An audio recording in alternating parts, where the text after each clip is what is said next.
Happy Tarot Tuesday, aka yes, some shit's going down right now, but this is what we're going to do about it. I am really grateful to the two cards that are sitting in front of me today because they absolutely paint the perfect portrait of how I'm feeling about everything that's going down right now. And they're also helping me express what I've been wanting to express in a really beautiful and harmonious way, which is exactly how I wanted it to be expressed. So please listen up if you are a conscious, active, proactive, and introspective member of the community who is interested in this and who is interested in contributing right now to the right places in a meaningful way.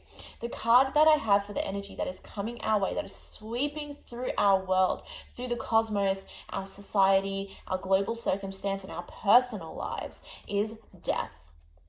Card number 13, Major Arcana. So this is huge and this is affecting everyone right now. And this is a part of a very important natural progression of things, okay? The reason I chose this deck is because it paints beautiful portraits that say so many things. So I want you to really look at this card and think about what you see. So I see a family who's been living on Wisteria Lane. They've got the picture perfect life. They've got, boy and a girl, mum and dad, whole family together, and there's a real estate agent pounding forcibly a for sale sign in their front yard, and they are being evicted from their home. And if you think about what the home represents for a family, or what it takes to get to a place where you have two kids and you're living in your dream home, to have that torn out from under your feet, your sense of stability, safety, grounding, and comfort, the big C word, comfort, is being swept out from under your feet, and you are being forced into a place of having to find yourself again, having to find your place within reality again. And we thought Corona deconstructed our reality, but it did, because this is all stemmed from that place. Everything that's going down right now is pushing us harder and harder and further away from comfort. And I cannot tell you enough how important that is right now, because unless we are pulled away from what is stable and familiar and comfort and what makes comfortable and what makes sense to us, unless we are forcibly removed from our environment of I am safe and I'm good here, I'm good here, I could stay here forever, I'm right, just leave me here. Unless someone drags you out of that, why would you ever want to leave? Why would you ever want to change the way things are? There are too many people in this world who have gotten far too comfortable with where they are at. And I'm not talking about like the privileged and the rich. I'm talking about even the people who are uncomfortable on a daily basis. They've gotten too comfortable with their discomfort. So what's happening right now is that cosmically we are all being pushed and prodded in our relationships, in our heads, by our global circumstances, health-wise, morals and principles wise, and we are being asked to change and to construct a new reality and to embrace a new dawn, the new dawn of a new era. And it is right around the corner. It is right here where it's like, yeah, shit looks really doom and gloom right now, because I'm not going to say because it looks really doom and gloom right now, but everything that's good and everything that's comfortable and everything that's new and everything that's fresh and everything that we need is right around the corner. And we just need to stop seeing things as doom and gloom and start seeing things as this is how shit needs to be. But I'm not shitting on you for seeing it from either perspective. Whether you are seeing the positive or the negative in this right now, it all exists and it's all valid and it's all real. And whether or not you see the positive or the negative in what's happening right now is going to dictate where you fall in the next card, which is the Queen of Chalices or the Queen of Cups. Now, the Queen of Cups is somebody who has done so much work on their emotional selves, and they've gotten to the point where they have mastered their emotions. And I am pulling this card for everyone. No matter how you are feeling right now, you have vast emotional potential and emotional adeptness available to you, okay? So regardless of how you are feeling, what you are feeling, and how you are feeling it, you are in a right place, and you are in a powerful place, and you are in a place of control over your state of being, because you decide where you go from here.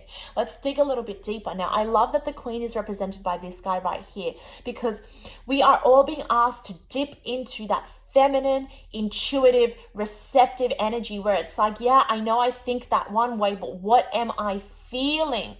And not only that, what are other people thinking? Because the queen is very empathic and very empathetic, and she feels what other people feel, but she has done enough work on herself to not take on their stories. So she is the ultimate space holder.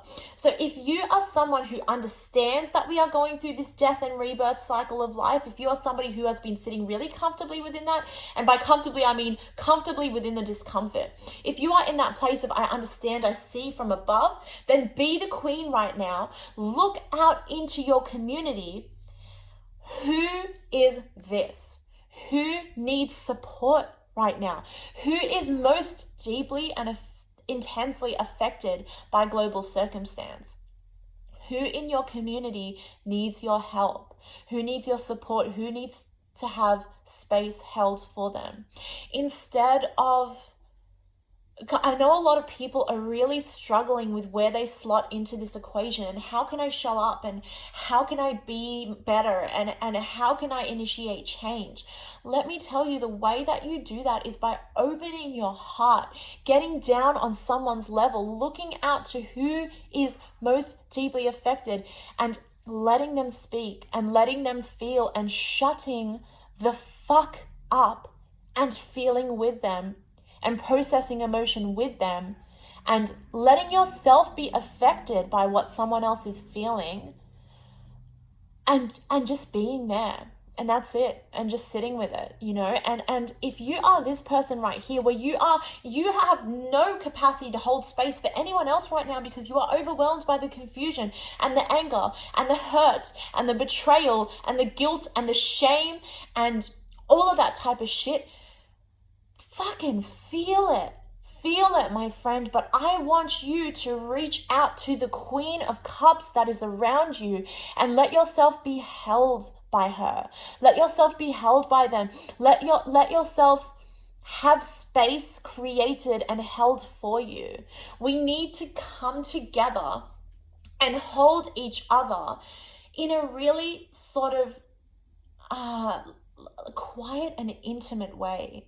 Yeah, there are a lot of voices being heard. There are a lot of people are protesting. There are so many memes and posts and quotes and shit on social media. That space is filled. But you know what space isn't filled? It's the spaces around me. It's the spaces around us. It's the spaces around my fellow ethnic community. It's the spaces around the ethnic people within the low socioeconomic areas of society that are really, really struggling right now to be heard and to be held and to be cared for. So if you are sitting in a place that I'm sitting in right now, then I want you to do what I'm doing right now, which is, I want to say to anyone who is watching this right now that I do have the capacity to hold space for you right now, because I'm feeling really at peace with all the chaos right now, and that's okay. It's okay for me to go there and to be here and to be okay with it all, even though I'm not okay with it all. You know, I want to stress that when I say I'm okay and I'm at peace, I am at peace with the not okayness. I am okay with the discomfort and with the shit hitting the fan, because I've really prepared myself for all of this. And if you need the support and if you need the space, then let me hold that for you. I am here. And if you are someone who needs to have space held for them, then reach out. Yesterday I had a friend who literally just was like, bitch, I need you. Bitch, I need you. Let's come together. Hear me, see me, receive me. Cool, I've let it out. You've held space for me. I'm done. I'm good. I feel good. Let me go be with myself. So we need to be the queen in the sense that the queen understands what she is feeling. She understands that it's real, that it's valid, that it matters. And she knows how to go about processing that emotion, whether it be connecting with other people, holding space for other people, or letting it out to someone she can trust. But we all need to come to a place where we can come cohesively, move cohesively, and move harmoniously through this death into the rebirth in a way that is united, because we cannot stand alone. We cannot stand alone. And if you are still doing what you are doing, but you are doing it not even alone, if you're doing it amongst other people who are standing up like loud and proud, that's cool. But I want you to come down onto a different level. I want you to subdue. I want you to shut the fuck up and listen. I want you to open your heart. I want you to soften from here. I want you to release your anger and just let yourself feel the hurt, and let yourself feel the hurt with other people who are feeling the hurt. And this is where we need to be. This is where we need to be.